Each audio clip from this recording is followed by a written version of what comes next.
Hello student, welcome to my YouTube channel. मैंने ये chapter का आपका कल कंप्लीट कर दिया है और फोर्थ एंड फिफ्थ वीडियो में इस चैप्टर का नोट्स मैंने प्रोवाइड कर दिया है। तो कृपया हमारे इस चैनल को लाइक करें, सब्सक्राइब करें और ज़्यादा से ज़्यादा लोगों के स्टूडेंट को शेयर करें। प्लस आप लोगों को अगर कई इस चैप्टर से रिलेटेड कोई भी प्रॉब्लम आता है, उस प्रॉब्लम को कमेंट बॉक्स में ज़रूर डाल दें। जैसे कल बहुत सारे बच्चों का कमेंट्स था कि सर प्लीज़ इस चैप्टर का नोट्स प्रोवाइड किया जाए। तो मैं आप लोगों को ये जानकारी दे दूं कि मेरे फोर्थ एंड फिफ्थ वीडियो में मैंने इस चैप्टर का नोट्स आप लोगों को प्रोवाइड कर दिया है। ओके, तो आज मैं इस चैप्टर का exam related important question with answers करा रहा हूँ। सो आप लोग इस चीज़ को प्रिपेयर करें क्योंकि ये इम्पॉर्टेंट क्वेश्चन एग्ज़ाम में भी आ सकता है। Okay, now we start our classes. First question, why should magnesium ribbon be cleaned before burning in air? तो answer, magnesium is a highly reactive element. क्या है? मैग्नीशियम इज ए बहुत ही अधिक सक्रिय एलिमेंट, रिएक्टिव एलिमेंट है। Magnesium ribbon should be cleaned, उसको जलाने से पहले क्लीन किया जाता है before burning in air so that the impurities present on the surface of magnesium, क्योंकि उस मैग्नीशियम के सरफेस पे जो इम्प्योरिटीज प्रेजेंट हैं get removed and reaction take place quickly, वो वहाँ से हट जाए और हमारा रिएक्शन क्विकली हो। इस वजह से मैग्नीशियम रिबन को जलाने से पहले क्लीन किया जाता है। Next question, why does the color of copper sulfate solution change when an iron nail is dipped in it? Question क्या है कि कॉपर सल्फेट सॉल्यूशन में जैसे हम कोई आयरन नेल को डुबोते हैं, डिप करते हैं, तो उसका कलर चेंज हो जाता है। The colour of CuSO4, answer इसका, the colour of CuSO4 solution changes when an iron nail is dipped in it. Why? Because a displacement reaction take place. क्योंकि यहाँ पे क्या हो रहा है? डिस्प्लेसमेंट रिएक्शन हो रहा है। जैसा कि आप लोगों को पता है FeCu से ज़्यादा रिएक्टिव है, इसलिए FeCu को अपने सॉल्यूशन से डिस्प्लेस करता है। So displacement reaction take place. नहीं, iron removes or displaces another element copper from copper sulfate solution as it is more reactive than copper। जैसा कि अभी मैंने आपको बताया कि आयरन डिस्प्लेस करता है कॉपर को। why? because iron is more reactive than copper, so the copper sulfate solution changes due to formation of FeSO4।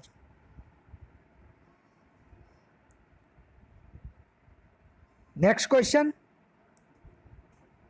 What is a balance chemical equation? Balance chemical equation क्या है और why should chemical equation be balanced, और क्यों हमें chemical equation को balance कर रखना चाहिए, करना चाहिए? तो when the number of atom of each element is the same in both the reactant and product in an equation. क्या कह रहा है? नंबर ऑफ एटम, चाहे वो रिएक्टेंट हो या प्रोडक्ट में हो, किसी भी इक्वेशन में अगर दोनों साइड में नंबर ऑफ एटम सेम होता है तो no it is known as balance chemical equation. इसी को बैलेंस केमिकल इक्वेशन कहा जाता है। Next topic, why should chemical equation be balance?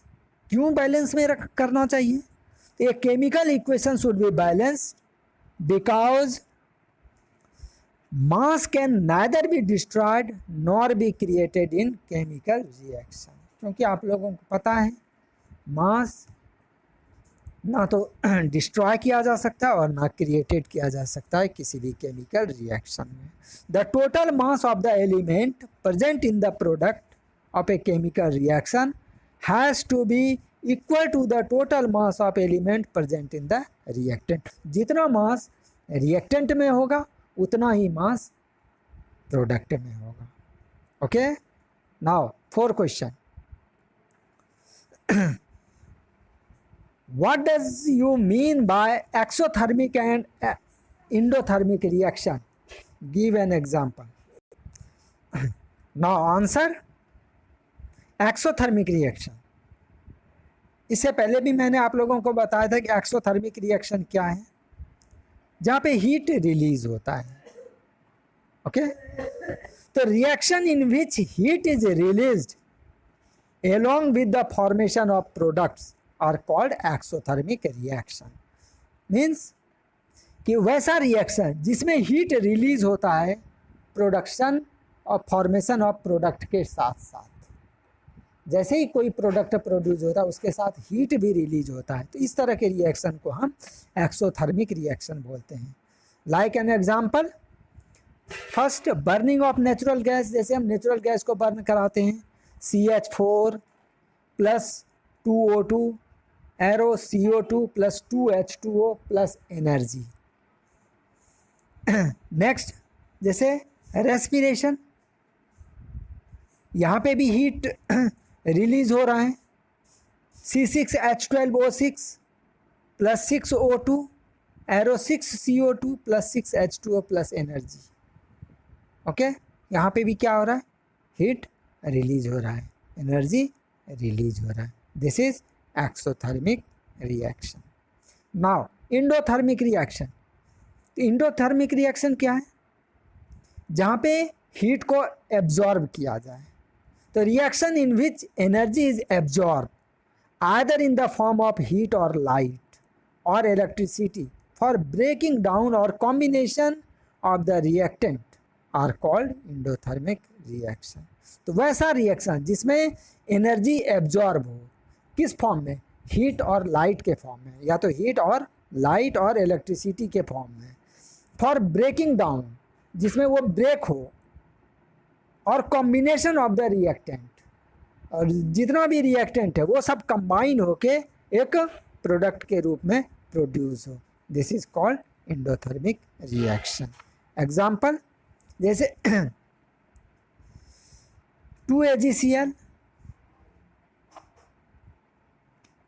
2AgCl is breaking down with the help of sunlight in the form of 2Ag plus Cl2, silver और chlorine के रूप में इसका ब्रेकडाउन होता है।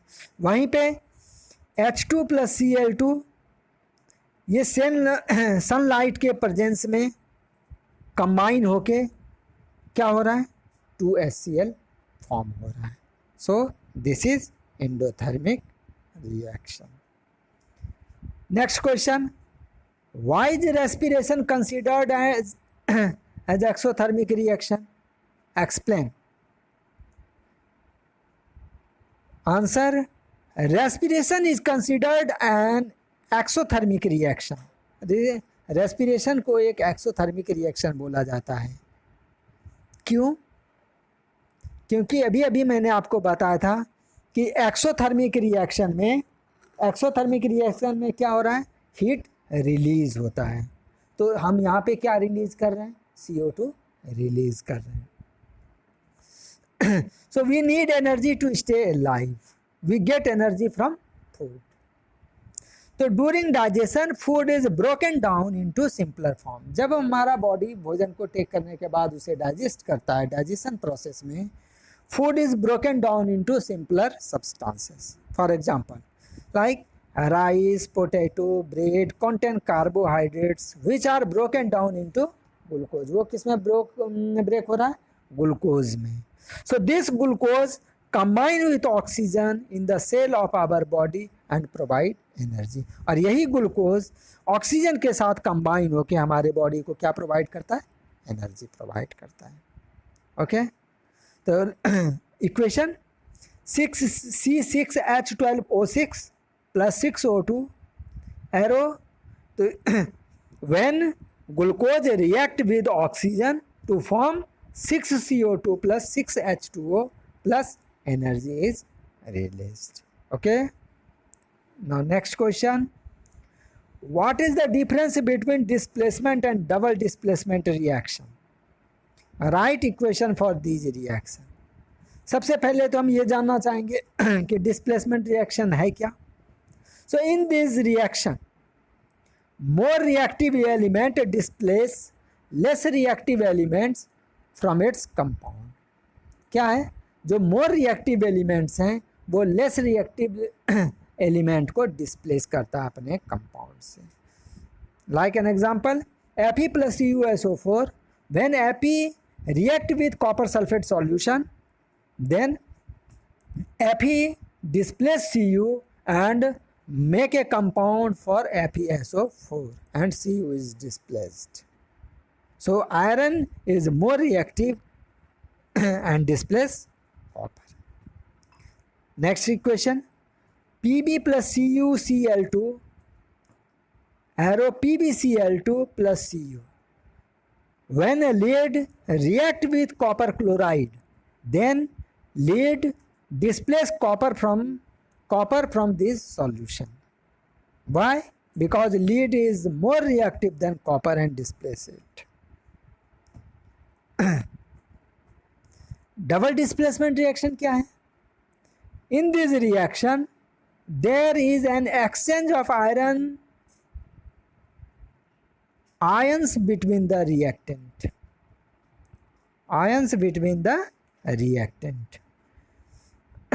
यहाँ पे क्या हो रहा है, एक्सचेंज ऑफ, हम इसे ये भी बोल सकते हैं कि exchange of element between the reactant. जैसे sodium sulphate Na2SO4 plus BaCl2 barium chloride, when sodium sulphate react with barium chloride, barium sulphate and sodium chloride is formed. It means sodium displace barium from this solution and make a compound of BaSO4 and sodium chloride is also formed। Next equation, PbNO3(2) plus 2Ki, lead nitrate react with potassium chloride। जब lead nitrate potassium chloride के साथ react हो रहा है तो दो नए compound का फॉर्मेशन हो रहा है। क्या क्या? Potassium nitrate 2KNO3 plus PbL2 lead iodide. Okay, next question, what do you mean by precipitation reaction? Explain by giving an example. Precipitation reaction क्या है? It is the reaction that produce precipitates insoluble in water. इस तरह के reaction में क्या produce हो रहा है? Precipitate which is insoluble in water. For equation, Na2SO4 plus BaCl2 arrow BaSO4 plus 2NaCl, when sodium sulfate react with barium chloride, then barium sulfate and sodium chloride is formed। So this barium sulfate is precipitate। Okay, next equation, PbNO3(2) plus 2Ki, when lead nitrate react with potassium iodide, then potassium nitrate and lead iodide is formed। Okay, so potassium nitrate is precipitate। Now next question, explain the following in terms of gain and loss of oxygen with two examples। First oxidation and reduction. यहाँ पे क्या करना है हमें कि gain और loss of oxygen को show करना है ऑक्सीडेशन में और रिडक्शन में। तो oxidation, If a substance gains oxygen during a reaction, it is said to be oxidized. इसे हम क्या बोलते हैं? Oxidized. कब? When a substance gain oxygen during a reaction. जब कोई substance ऑक्सीजन को गेन करता है अपने रिएक्शन पीरियड में, it is said to be oxidized, उसे ही ऑक्सीडाइज्ड बोला जाता है. तो now example, Cu plus C plus O2 arrow CO2. Next 2Cu plus O2 arrow 2CuO. Reduction, when a substance loses a oxygen during a reaction. जब कोई substance अपने reaction period में ऑक्सीजन को लूज कर रहा होता है, it is said to be reduced. इसे हम क्या बोलते हैं? Reduced. Now equation, CO2 arrow C plus O2, 2CuO arrow 2Cu plus O2. यहाँ पे क्या है? 2Cu break down into Cu plus oxygen. Now next question, why do we apply paint on iron articles? हम क्यों iron articles पे paint को apply करते हैं, पेंट लगाते हैं? So answer, iron articles are shiny when new but get coated with a reddish brown powder when left for some time.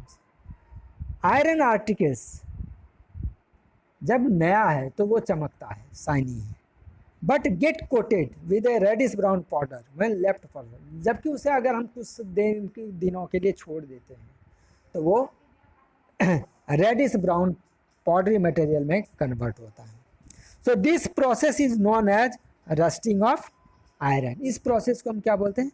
Rusting of iron. So this takes place due to the presence of oxygen and moisture in air. तो ये कैसे presence हुआ? Due to oxygen and moisture जो air में present है.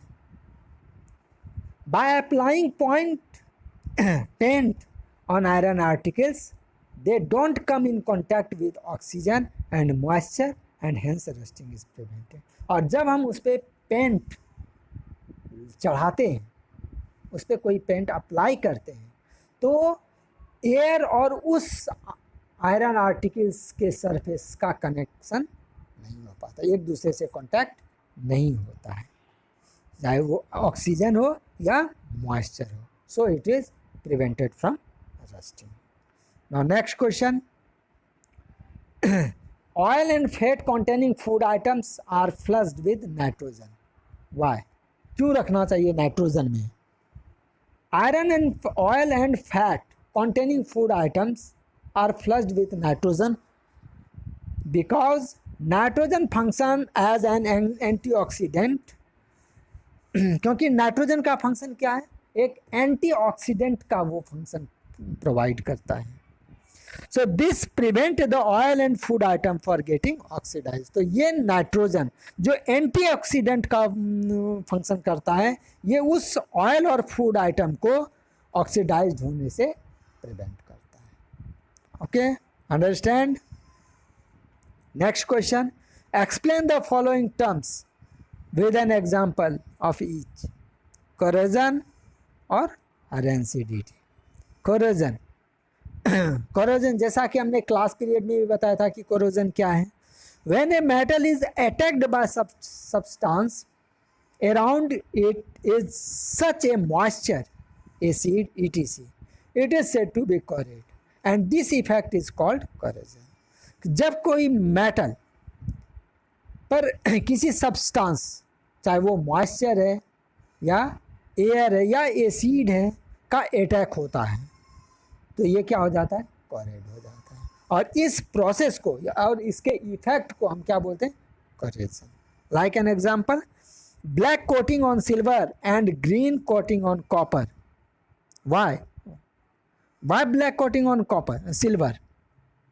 Because it causes damage, because it is attacked by moisture or air on the surface of these matter elements.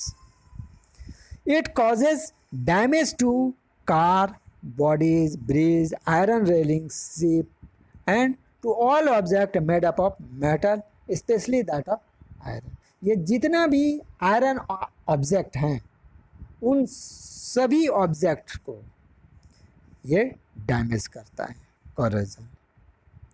Next, rancidity. Rancidity, when fats and oil are oxidize, जब fat और oil oxidized होता है they become rancid and their smell and taste change, तो उसका smell और test दोनों change हो जाता है. So it is known as rancidity, यही रेंसिडिटी कहलाता है.